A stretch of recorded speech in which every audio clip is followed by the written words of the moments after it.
students, how are you? We are fine, ma'am. Okay, student, can you say about what is the difference between watch, look and see?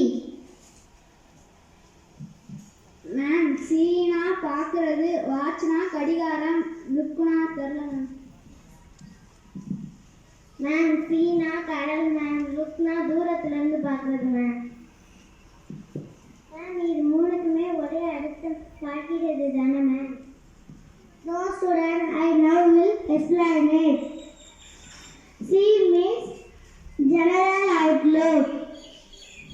அதாவது மேலோட்டமாக பார்க்கிறது.